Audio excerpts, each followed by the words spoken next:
Hello les amis, c'est Ellie, j'espère que vous allez bien. Aujourd'hui, j'aimerais vous parler de la nuit noire de l'âme. J'en avais brièvement parlé dans de précédentes vidéos. C'est vrai que je vous avais annoncé que je créerais une vidéo sur le sujet pour témoigner de mon expérience. Mais je voulais d'abord faire une vidéo plus, disons, théorique, explicative, parce que c'est un sujet qui est encore très mal connu aujourd'hui. Il y a pourtant de plus en plus de gens qui semblent vivre cette expérience. Et parmi ces personnes, certaines ne savent même pas ce qu'elles sont en train de vivre, puisque c'est une expérience qui comporte des manifestations qui peuvent ressembler à d'autres épreuves, on va dire, comme par exemple la dépression. Donc la nuit noire de l'âme, en fait, déjà pour la petite histoire, le terme nuit noire de l'âme a été en fait évoqué par Saint Jean de la Croix, qui était un mystique chrétien au XVIe siècle, oui. Et donc il a parlé de cette fameuse nuit noire de l'âme dans son livre intitulé La nuit obscure. Et lui, il décrit en fait deux crises spirituelles qui en fait sont deux phases de cette nuit noire de l'âme. Donc il parle d'abord de la nuit des sens, qu'il décrit comme la purification des sens et la disparition des attachements au plaisir du monde. Et il décrit aussi la nuit de l'esprit, qui est donc plus un vidage de l'esprit et qui entraîne une incapacité à agir. Donc là, voilà, c'est, disons, la vision de Saint Jean de la Croix sur cette nuit noire de l'âme. Maintenant, ce que je souhaite partager avec vous, en fait, ce sont des informations que j'ai trouvées au fur et à mesure de mes recherches. Après que j'ai moi-même pris conscience que je traversais une nuit noire de l'âme, je me suis beaucoup documentée sur le sujet. Et là, je me suis replongée dedans ces 2 dernières semaines pour vous préparer cette petite vidéo. Donc ce qu'il faut savoir, c'est que la nuit noire de l'âme, c'est une expérience qui est vraiment propre à chacun. C'est-à-dire que chaque personne va expérimenter la nuit noire de l'âme d'une manière bien précise et particulière, et donc aucune nuit noire de l'âme ne peut ressembler véritablement à une autre. Après, ce qu'on peut dire effectivement, c'est qu'il existe des points communs, des caractéristiques communes qu'on peut retrouver, en tout cas dans une grande majorité des cas. Et donc voilà. Donc je voudrais déjà expliquer grossièrement cette nuit noire de l'âme. Elle est décrite par certains, pardon, comme une dépression spirituelle. Pour moi, ça va bien au-delà de ça. Pour moi, la nuit noire de l'âme, c'est ce que je considère comme une expérience initiatique. C'est en fait une mort une mort qui amène à une renaissance. Nous mourons à nous-mêmes pour renaître à nous-mêmes, en fait. Cette nuit noire de l'âme, en fait, c'est un brutal éveil de conscience qui s'accompagne d'une véritable crise existentielle, une crise existentielle et identitaire en fait, puisqu'on arrive à un point où on ne sait même plus qui on est en fait. Euh, et, et donc ça nous amène à remettre en question l'entièreté de notre vie. Contrairement à une autre crise existentielle classique, entre guillemets, qui va plutôt concerner un certain domaine de notre vie ou certains aspects de notre vie. Là, ça touche vraiment notre existence tout entière. Je voulais aussi rajouter un petit quelque chose, c'est que cette nuit noire de l'âme, Elle survient souvent en fait quand nous avons passé trop de temps dans le déni de nous-mêmes. Et à ce titre, elle est souvent consécutive à une phase d'ego spirituel. Donc si vous n'avez pas vu ma vidéo sur l'ego spirituel, je vous invite à la visionner. Je vous mettrai le lien dans la barre d'infos. Donc cette nuit noire, en fait, alors contrairement à ce que son nom l'indique, elle ne dure pas qu'une seule nuit. Elle s'étend sur plusieurs jours, plusieurs semaines, voire plusieurs mois, voire plusieurs années.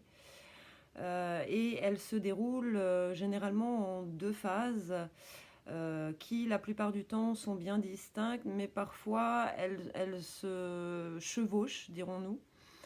Donc la première phase, c'est la phase de purification. C'est une phase, en fait, je pense que c'est la phase la plus violente dans laquelle on va être confronté à des émotions vraiment d'une grande, grande violence, des émotions d'une intensité qu'on n'a jamais éprouvée jusque-là. Et si en plus, comme moi, vous êtes une personne hypersensible, eh bien effectivement, cette phase de purification, elle sera vraiment éprouvante. Et la deuxième phase, c'est la déconstruction des attachements de l'ego. Maintenant, comme je vous disais, même si en général ces deux phases sont bien distinctes, parfois elles se chevauchent, elles s'entremêlent, elles s'interpénètrent l'une avec l'autre, mais généralement ça commence quand même par cette phase de purification des émotions, d'alchimisation même je dirais. Voilà, quoi qu'il en soit, pour être plus clair, en fait, dans cette nuit noire, nous allons être confrontés à l'effondrement des voiles de l'ego, l'effondrement des illusions, des constructions mentales également. La voix de l'ego, elle va se retrouver complètement étouffée par la voix de la conscience qui, d'un seul coup, en fait, nous fait parvenir des grandes vérités. Elle met en lumière, en fait, tout notre parcours, toute notre existence. Et en fait, on reçoit de façon très brutale, euh, on est confronté en fait à des révélations qui sont vraiment bouleversantes pour nous. On se retrouve à vivre, à revivre en fait tout le film de notre vie qui va défiler dans notre esprit. Et en fait, on va percevoir subitement tous les schémas comportementaux que nous avons mis en place tout au long de notre vie et tout ce qui a pu se jouer au sein des relations. Donc on va aussi prendre conscience de l'authenticité ou pas de certaines relations. Euh, Pardon. Et quand on a été... quand on a eu des blessures vraiment très importantes qui nous ont amené justement à entretenir des relations toxiques, et bien tout ça, ça va apparaître à la figure en fait. Vraiment avec beaucoup de violence, je le rappelle, c'est comme si on se prenait une claque monumentale, mais sur le plan subtil en fait. Et donc on va être confronté en fait à une souffrance qui va être multiple, à la souffrance de notre âme et de la conscience et de tout ce qui est mis en lumière en fait. Et on va en parallèle aussi être confronté à la souffrance de notre ego qui déjà vit une grande, comment je pourrais dire, une stupeur en fait par rapport aux révélations qui sont faites. Et aussi, cet ego, il est en lutte pour sa survie parce qu'il se sent véritablement menacé. Plus la conscience va prendre sa place et plus en fait l'ego va être étouffé par cette conscience, par la voix de cette conscience. Et donc du coup, ça génère pour lui beaucoup de stress Et voilà, donc les souffrances, comme je vous disais, elles vont être vraiment se jouer sur différents plans. J'ai oublié un petit truc important. Il y a pour le côté un peu positif, on va dire, de l'expérience. On peut souvent en fait être amené à expérimenter des sensations nouvelles, des sensations et des perceptions nouvelles. Donc on va avoir par exemple une amplification de notre capacité à ressentir les énergies d'un lieu, d'une personne. On va avoir éventuellement le développement de nos capacités intuitives aussi. Euh, et donc tout ça, ça va nous amener à plus vite percevoir justement tout ce qu'on n'a pas vu pendant des années au sein de nos relations, de voilà, ressentir plus rapidement si une personne avec laquelle on discute, elle est, on va dire, saine pour nous ou pas à ce moment précis, etc. Donc ça peut avoir son utilité. Donc toutes ces souffrances qu'on va pouvoir éprouver, ça va être dans un premier temps un chagrin d'une profondeur vraiment incommensurable, un chagrin inconsolable. Pour vous donner un petit aperçu, dans mon expérience personnelle, cette phase de purification, en tout cas la première partie de cette phase, en fait, le début de cette phase a duré une semaine pendant laquelle j'ai versé des torrents et des torrents de larmes sans jamais pouvoir m'arrêter, sans jamais pouvoir le contrôler. Donc c'est vraiment quelque chose de très très éprouvant. Et même si on a fait des dépressions par le passé, en fait, on se rend bien compte que ce qui se joue à ce moment-là à l'intérieur de nous, ça touche vraiment des plans beaucoup plus profonds, beaucoup plus subtils que tout ce qu'on a pu expérimenter par le passé. Après, par rapport à toutes ces révélations qui sont faites par le biais de notre conscience, on va être confronté en fait à un choc. On va être stupéfait et peut-être effrayé par toutes les révélations qu'on va recevoir par le biais de notre conscience. Et en fait, tout ça, ça va aussi réactiver, si c'était en sommeil en tout cas, sinon ça va amplifier toutes les vieilles blessures en fait qu'on a pu connaître durant notre enfance. Donc du coup, voilà, si vous avez vécu une enfance difficile avec de la violence ou que vous avez été délaissé par vos parents, tout ça, ça va se réveiller en fait puissance 1000 et donc ça va encore faire grandir davantage la souffrance qu'on vit intérieurement. On peut être amené à ressentir aussi beaucoup de culpabilité ou de honte parce que du coup quand on est confronté à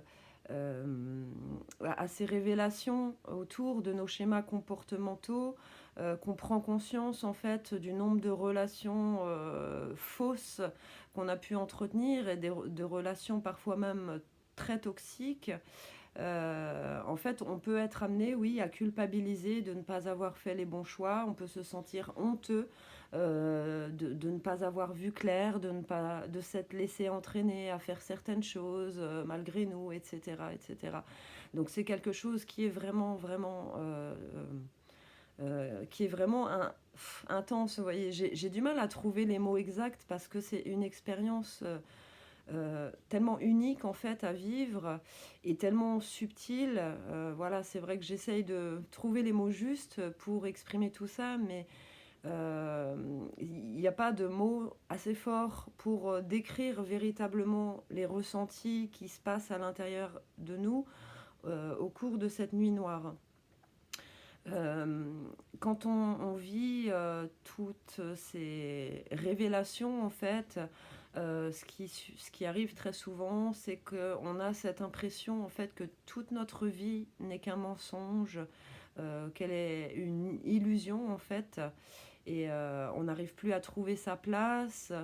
En fait, on vit vraiment un grand, grand chaos, à la fois intérieurement et extérieurement. À l'intérieur, tout s'écroule, mais on a l'impression que autour de nous aussi, tout s'écroule, puisque on a l'impression que tout ce qu'on a pu vivre, c'est une illusion. Même par rapport à notre chemin spirituel, si on était dans un chemin spirituel, on peut voir notre foi s'écrouler. Tout ce en quoi on croyait, en fait, va véritablement s'effondrer. Donc c'est quelque chose... on se sent... On a l'impression que tout est en train de se disloquer à l'intérieur de nous, et qu'on n'arrivera jamais à s'en relever, en fait. Parce que si en plus notre foi est concernée par ce problème, du coup on n'a plus rien à quoi se raccrocher. Elle n'est pas très française ma phrase. On ne sait plus à quoi se raccrocher en fait, parce que notre foi c'est souvent notre support, c'est ce qui nous aide à surmonter les difficultés les plus grandes.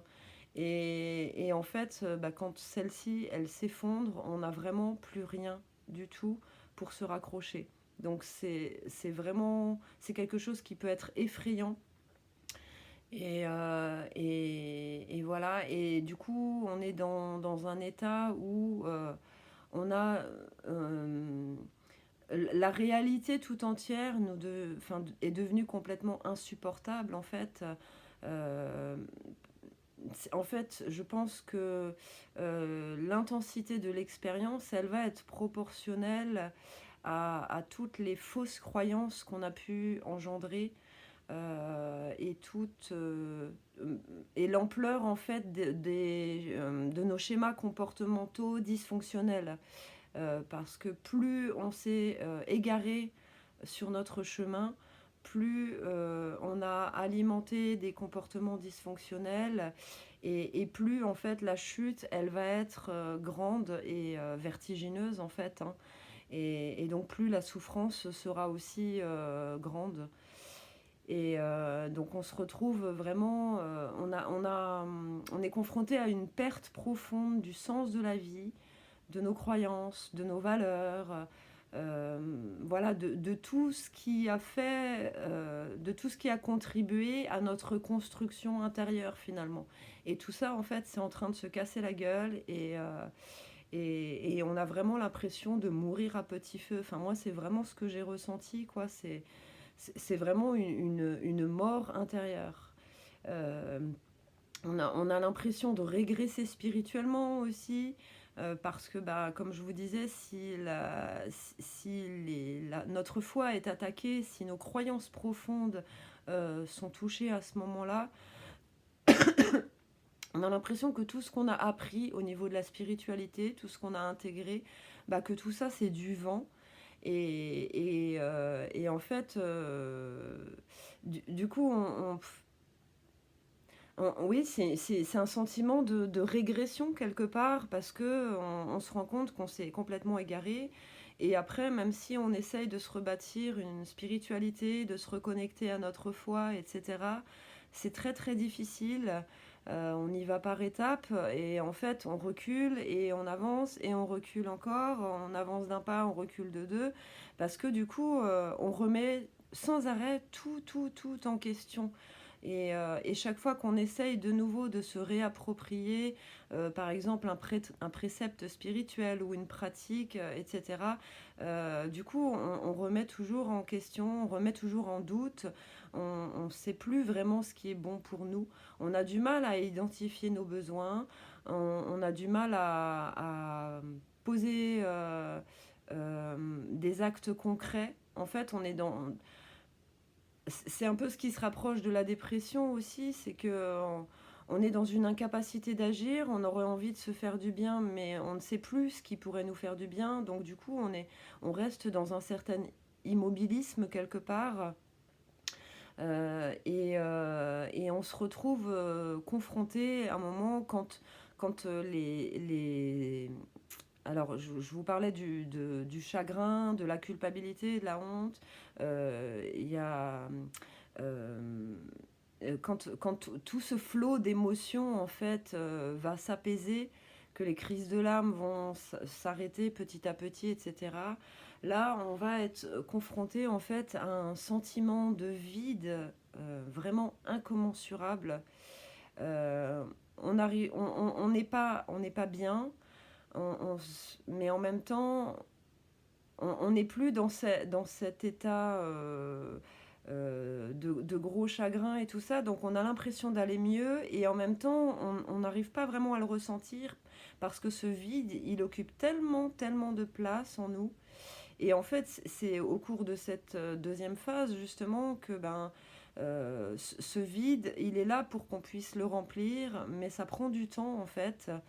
Et, euh, et en fait, parfois, on peut croire qu'on est sorti de la nuit noire de l'âme, alors qu'en fait, on est encore dedans. C'est ce qui m'est moi-même arrivé. J'en parlerai dans la prochaine vidéo sur le sujet où je témoignerai de mon expérience personnelle. Donc voilà, alors le désespoir qu'on peut ressentir, il concerne notre existence, mais il concerne également le monde tout entier. En fait, on se sent, comme je vous disais, on se sent plus à notre place dans le monde et on n'arrive plus à se connecter aux autres finalement. On n'arrive plus à entrer en relation. On peut en fait, comme on arrive à déceler plus facilement les comportements dysfonctionnels, du coup, on va percevoir plus facilement ces relations qui ne sont pas justes sur notre chemin de vie, qui sont toxiques. Et donc, du coup, on va être amené à faire un grand ménage dans nos relations parce que on va être dans une phase où on n'arrivera plus à supporter les relations qui sont faussées en fait. On est de plus en plus en recherche d'authenticité, l'authenticité de nous-mêmes dans notre vie, c'est-à-dire vraiment apprendre à se révéler en tant qu'âme et non plus agir et réagir avec toutes nos constructions mentales en fait.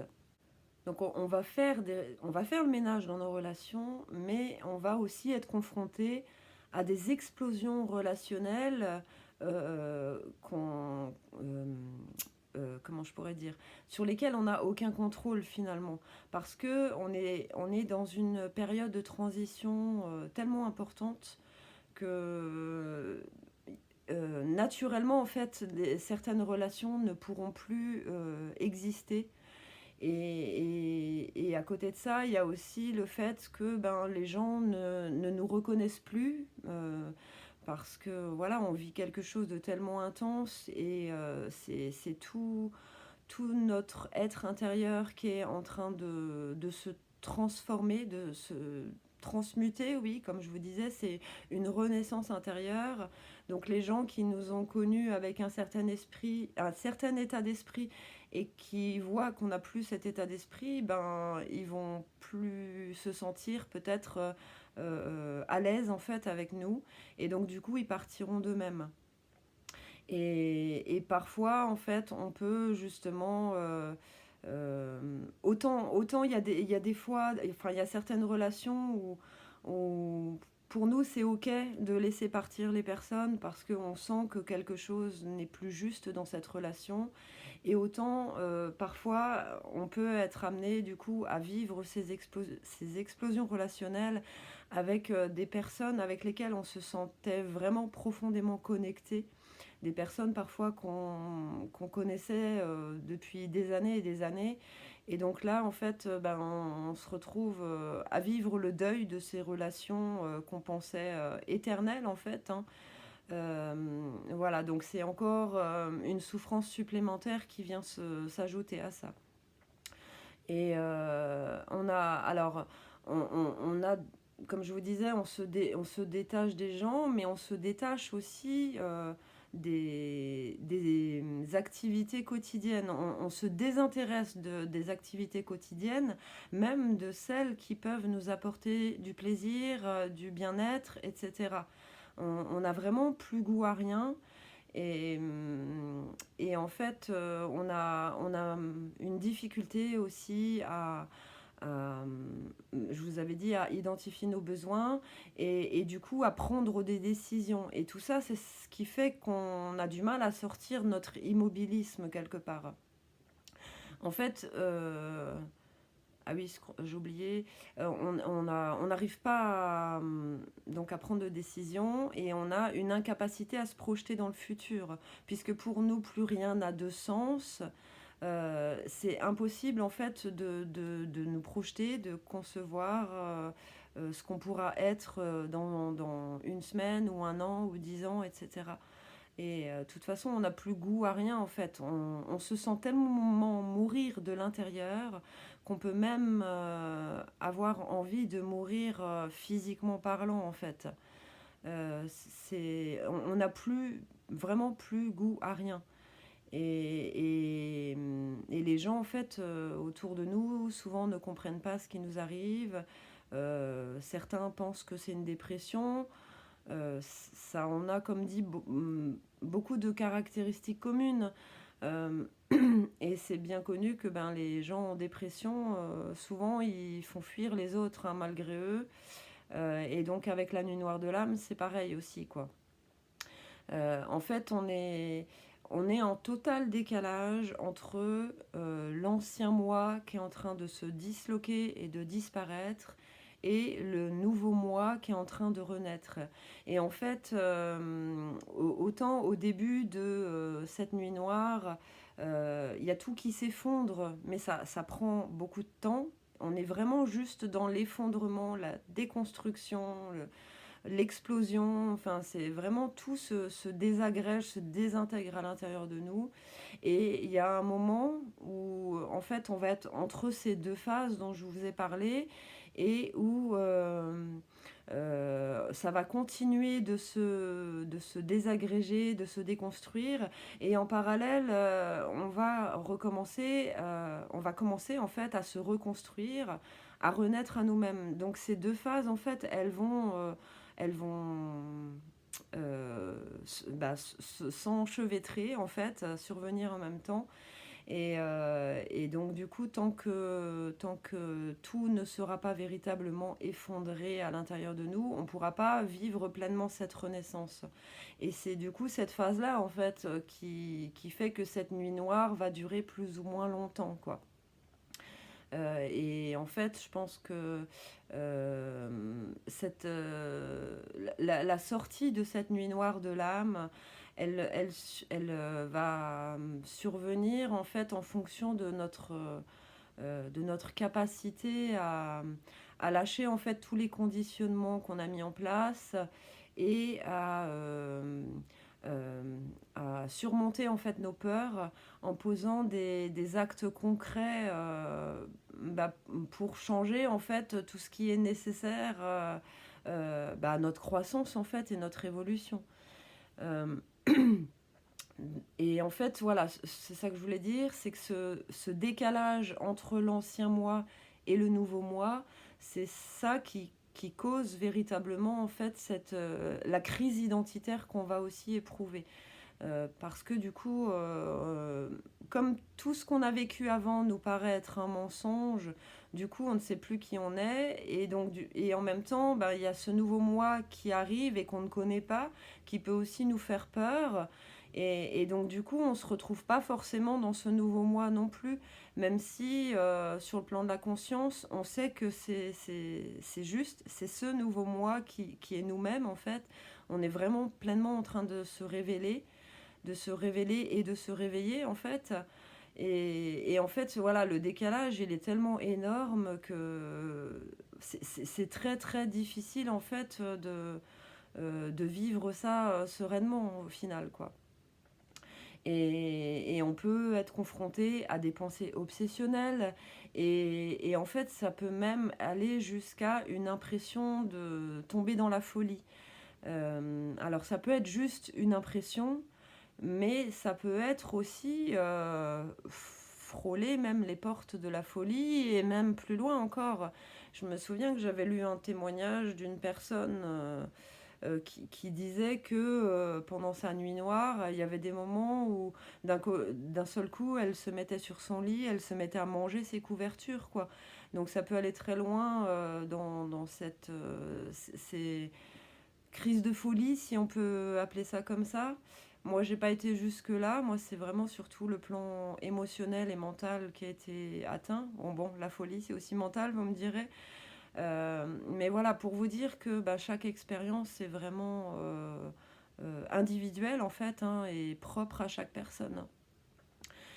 Donc effectivement, ben, tout ça, ça va entraîner un épuisement considérable. On est fatigué physiquement, on est fatigué mentalement, on est fatigué émotionnellement, on est fatigué spirituellement. Enfin, je dis fatigué, mais c'est un épuisement en fait qui est considérable. Quand on ne travaille pas, voilà, on peut prendre le temps d'accueillir, de vivre pleinement son expérience. Pour les gens qui occupent un emploi, c'est forcément plus compliqué. Et comme je vous disais, voilà, ça peut aller jusqu'à, enfin non, je ne sais plus si j'en ai parlé, oui, ça peut aller jusqu'à des idées suicidaires. Et du coup, ben, si on est obligé de continuer à côtoyer le monde extérieur pendant cette expérience où normalement on devrait en fait s'intérioriser et se mettre quelque part dans une certaine bulle protectrice pour vivre cette expérience le plus sereinement possible quelque part. Et du coup, voilà, si on n'a pas cette possibilité-là, si on est obligé d'aller travailler ou d'aller à des réunions, voilà, si on a des obligations, ça peut compliquer encore davantage l'épreuve, ça peut amplifier les souffrances que l'on ressent et accroître en fait ce sentiment de décalage qu'on a par rapport aux autres. Et donc du coup, ça peut aussi amener plus de pensées suicidaires parce que on ne supporte vraiment plus rien ni personne, quoi. Si vous faites des recherches sur cette nuit noire de l'âme, vous verrez qu'il y a des ressources, mais elles sont pas volumineuses par rapport à d'autres sujets. Il y en a de plus en plus, parce que, comme je vous disais, il y a de plus en plus de gens qui vivent cette expérience. Et en fait, quand vous faites ces recherches, vous allez voir parfois des infos contradictoires. C'est, à mon sens, justement parce que bah, les expériences sont tellement personnelles, en fait, et je pense que du coup, certains, peut-être qu'ils ont fait des recherches aussi, mais du coup, comme il n'y a pas beaucoup de ressources, ils ont fait des parallèles et des généralités, en fait, qui ne sont pas forcément justes. Par exemple, vous pouvez voir dans certains articles ou certaines vidéos, certains vont dire que la nuit noire de l'âme ne dure que quelques semaines, voire quelques mois. Sur d'autres, on va voir que ça peut durer des années. J'ai déjà vu des témoignages de personnes qui ont vécu cette nuit noire de l'âme pendant plus de 20 ans. Et j'ai trouvé aussi un autre article qui disait on peut même vivre cette nuit noire de l'âme sur plusieurs incarnations. On a aussi des différences par rapport au nombre de nuits noires de l'âme qu'on peut vivre. Certains, je pense, la majorité de ceux que j'ai trouvés disent qu'on ne fait qu'une seule nuit noire de l'âme dans une vie, voire éventuellement deux. Et il y en a d'autres qui disent qu'on peut en faire plusieurs, en fait, que c'est quelque chose de cyclique qui va revenir régulièrement à partir du moment où on est sur un chemin spirituel. Y a aussi des gens qui disent, enfin, pour l'instant, je n'ai vu qu'un article qui parlait de ça, ou c'était une vidéo peut-être, je ne sais plus, qui disait que on ne peut pas vivre à la fois une nuit noire de l'âme et une dépression. Dans mon expérience personnelle, je peux vous dire que c'est complètement faux parce que quand j'ai vécu ma nuit noire de l'âme, en fait, j'étais déjà en dépression depuis plusieurs mois. Et en fait, depuis que la nuit noire de l'âme, enfin, la phase purificatrice est passée, la phase moins violente, c'est vrai que plusieurs fois, je me suis demandé, en fait, est-ce que ce que je ressens actuellement, c'est la dépression ou est-ce que la nuit noire de l'âme est encore là? Et aujourd'hui, je sais que je suis encore dans cette nuit noire, en fait. Voilà, mais bon, comme dit, je parlerai de ça dans une prochaine vidéo. Donc voilà, il ne faut pas confondre en tout cas nuit noire de l'âme et dépression. Je sais qu'il y a beaucoup de caractéristiques communes et c'est pour ça que c'est difficile parfois de savoir si on est en dépression ou dans une nuit noire. Déjà, la dépression, c'est une pathologie qui va affecter la chimie du cerveau. Voilà, cette nuit noire de l'âme, elle n'a rien à voir avec la chimie du cerveau. Alors vous allez me dire, si on ne fait pas d'examens médicaux pour observer la chimie du cerveau, peut-être que ça va être difficile de faire la distinction entre cette nuit noire et une dépression. Je vous l'accorde. Mais il y a quand même des caractéristiques qui sont plus... comment je pourrais dire, il y a des caractéristiques qu'on va pas forcément retrouver dans les deux. J'ai prévu en fait de vous faire une vidéo justement nuit noire de l'âme versus dépression. Je suis encore en train de travailler dessus, mais voilà, on en parlera dans cette prochaine vidéo. Donc il ne faut pas confondre avec une dépression, il ne faut pas confondre non plus avec une simple crise existentielle. Comme je vous disais, cette crise existentielle va toucher soit au niveau de nos valeurs, soit ça va mettre la distance par rapport à nos relations, nos activités, soit ça va toucher voilà, des domaines bien précis, alors que là, ça touche vraiment tous les domaines de notre existence.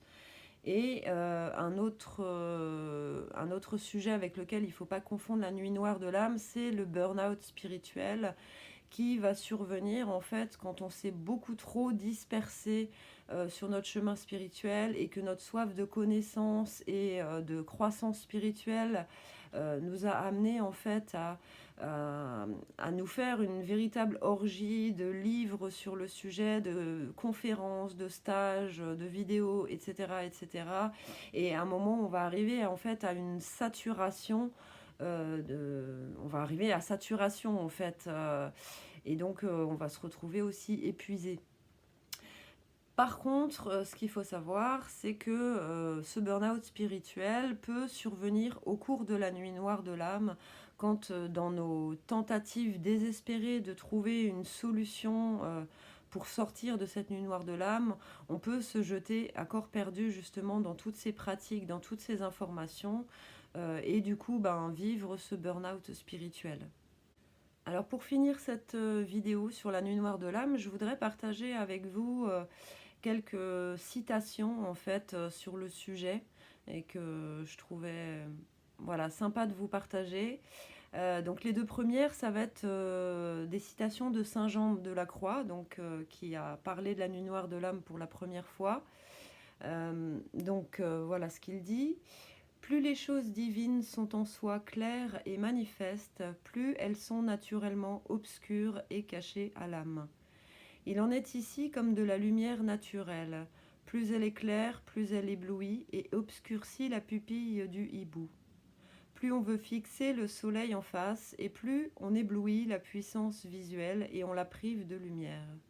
De même, quand cette divine lumière de la contemplation investit l'âme qui n'est pas encore complètement éclairée, elle produit en elle des ténèbres spirituelles. Je trouve voilà, que ça reflète complètement ce qu'on peut vivre dans cette expérience. Donc une autre citation de lui aussi, de Saint Jean de la Croix. Obscurcie et vidée, l'âme est purifiée et illuminée par la lumière divine. Comme le rayon de lumière qui reste invisible même au milieu d'une pièce tant qu'il n'a rien contre lequel se heurter, cette lumière divine est donc invisible pour l'âme purifiée et elle pense qu'elle est dans l'obscurité. Voilà, je vous laisse méditer petite citation. Et je terminerai encore avec deux autres plus courtes. Donc cette première, c'est de Brené Brown. Je ne sais pas comment ça se prononce. Brené Brown, je pense. Ce n'est que lorsque nous aurons le courage d'explorer l'obscurité que nous découvrirons la puissance infinie de notre lumière. Et une dernière de Carl Gustav Jung, il n'y a pas d'ouverture à la conscience sans douleur. On ne s'éveille pas en imaginant des figures de lumière, mais en emmenant les ténèbres à la conscience. Voilà, je vous laisse méditer sur ces petits textes. Je vais donc vous laisser en vous souhaitant une agréable journée. Je vous mettrai en description de la vidéo les différents articles qui m'ont servi de support pour réaliser cette vidéo. Si vous avez vous-même expérimenté cette nuit noire de l'âme ou si vous êtes encore dedans et que vous avez envie de partager votre expérience, je vous invite à me le mettre en commentaire. Si vous avez des questions, n'hésitez pas non plus, je suis là pour y répondre, voilà, dans la mesure de mes connaissances et de mes limites.